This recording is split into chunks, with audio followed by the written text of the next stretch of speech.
नमस्कार। अभिव्यक्ति में आप सभी का हार्दिक अभिनंदन। पूज्य उषा बहन जी के द्वारा अपनी शिष्य दर्शन बहन जी को लिखे हुए पत्रों की श्रृंखला में आज प्रस्तुत है दूसरा पत्र, जो उन्होंने 1955 में लिखा हुआ है। यह पत्र तब लिखे गए जब वह अमृतसर में पीटी की पढ़ाई करने के लिए गई हुई थी। इस पत्र में उन्होंने बताया कि हर शोक, शुभ अशुभ, चिंता, उद्विग्नता सभी कुछ त्याज्य है। उन्होंने ही हमें संभाल रखा है। यही विश्वास होना ही अपने आप को सौंप देना है।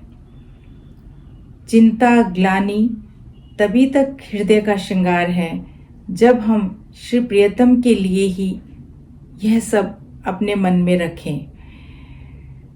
तनिक सी भी असावधानी उनकी सेवा में नहीं होनी चाहिए। यही इस पत्र में उन्होंने बताया। आइए सुनते हैं आज इस विषय में यह पत्र।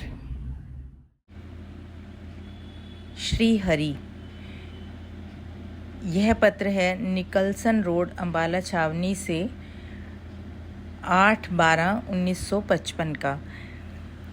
प्रिय दर्शन, सस्नेह, जय श्री हरि। बहुत दिन से दुलारी का पत्र आने से भी पूर्व यह सोच रही थी कि तुम्हें पत्र लिखूं। एक दिन तो बहुत ही जी चाहा, परंतु जी और अवकाश एक दूसरे से 36 रहते हैं, अतः अब लिख नहीं सकी। तो अब लिख रही हूँ। इस पत्र में बोबो जी ने हमारी चिंता निवारण का विषय लिया है और अपने आप को समर्पण करना क्या है, उन पर पूर्ण विश्वास क्या है। इस विषय में वो कह रही हैं, श्री भगवान अर्जुन से कह रहे हैं, यो ना रिष्यति ना द्वेष्टि ना सोचति ना कांक्षति शुभाशुभ परित्यागी भक्ति मान्य स में प्रियः। हर्ष, शोक, राग, द्वेष, चिंता और इच्छाएं यह सभी के मार्ग में बाधा है। शुभ अशुभ भी वहाँ त्याज्य है। शुभ और अशुभ भी वहाँ छोड़ने योग्य है। जब अपने को इन परम प्रिय के हाथों में सौंप दिया, यद्यपि स्वयं कोई पता नहीं, यह स्वयं ही संभाल लेते हैं। इन्होंने हमें संभाल ही रखा है। यह विश्वास होना ही अपने को सौंप देना है। उसे शुभ अशुभ की चिंता नहीं रहती।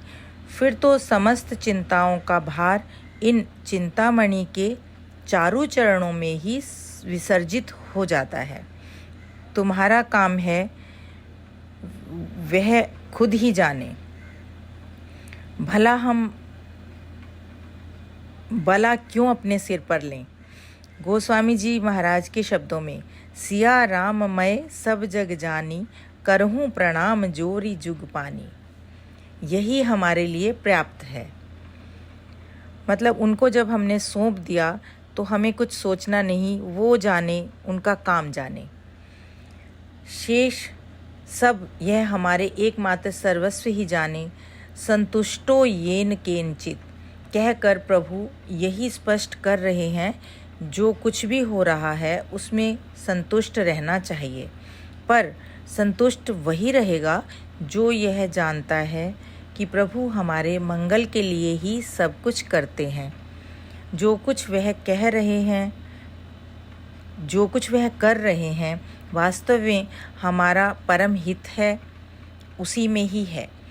चाहे हम इसे उस समय समझें या ना समझें। एक बात और भी स्मरणीय है। श्री भगवान ही कह रहे हैं, यस्मान नो द्विजयते लोको लोका नो द्विजते च यः हर्षामर्ष भयोद्वेगैर्मुक्तो यह सह च में प्रियः।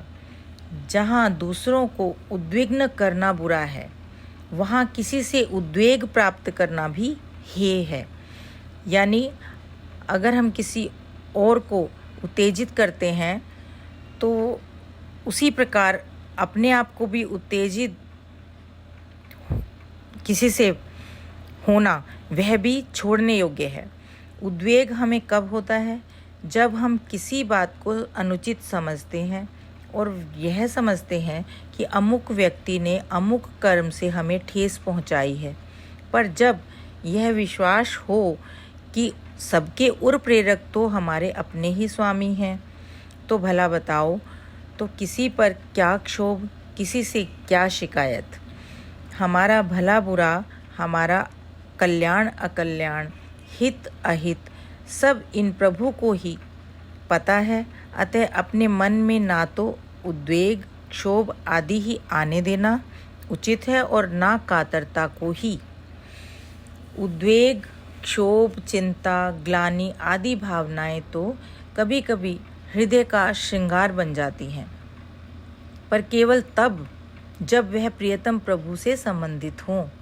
ये सब सारी चीज़ें भी प्रभु से जब संबंधित होती हैं तभी यह हमारा श्रृंगार बनती हैं हृदय का। उनकी सेवा पूजा में त्रुटि रह जाए या कोई ऐसा कर्म बन जाए जो उनके अनुकूल ना हो, तब क्षोभ आदि होना ही उचित है।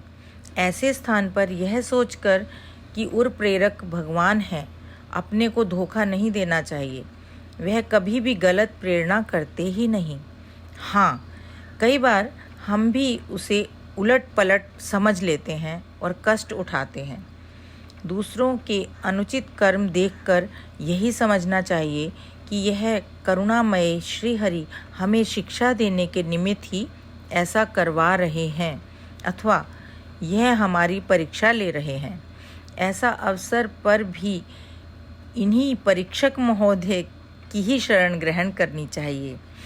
इन्हीं से कातर होकर कहना चाहिए, नाथ, हम में इतनी सामर्थ्य नहीं है कि तुम्हारी परीक्षा में उत्तीर्ण हो सके, पर यदि तुम बल दे दो तो सब कुछ संभव है। सुना है ना, निर्बल के बलराम।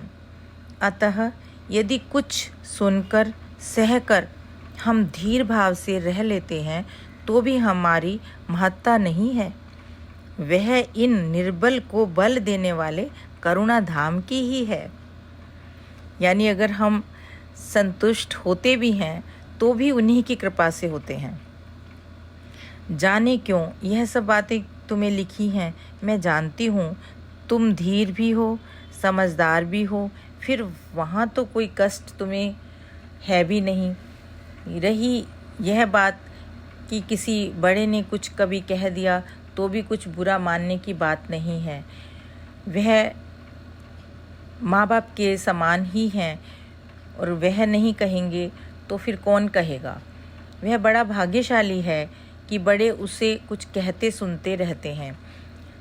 जैसे कि कभी कोई कहीं रहने के कारण कोई मन में क्षोभ आता है या कोई कुछ कह देता है, तो उसके विषय में वो जी ने यहाँ पर कहा है, तुम जाते समय मिल नहीं सकी, सबको प्रतीक्षा रही उस दिन तुम्हारी, जाकर पत्र भी कोई तुमने नहीं लिखा। मैंने यहाँ पत्र लिखने के लिए मना नहीं किया था, अतः यदि कभी रुचि हो तो निस्संदेह लिख देना। हाँ, दुलारी का स्वास्थ्य समाचार अवश्य देना। समय ना मिलता हो तो भी एक पोस्ट कार्ड पर 2 लाइन लिख देना। श्री ठाकुर जी का क्या समाचार है? हमारी तो एकमात्र गति इनकी सेवा ही है। पढ़ाई लिखाई में व्यस्त होकर उसमें तनिक सी भी असावधानी नहीं होनी चाहिए। यहाँ उन्होंने सेवा के विषय में लिखा है कि हमारे एकमात्र वही हैं जिनकी सेवा हमें मिली है और उसमें हमें असावधानी नहीं करनी चाहिए। वे धन्य हैं जो जिनको यह कार्य मिला हुआ है।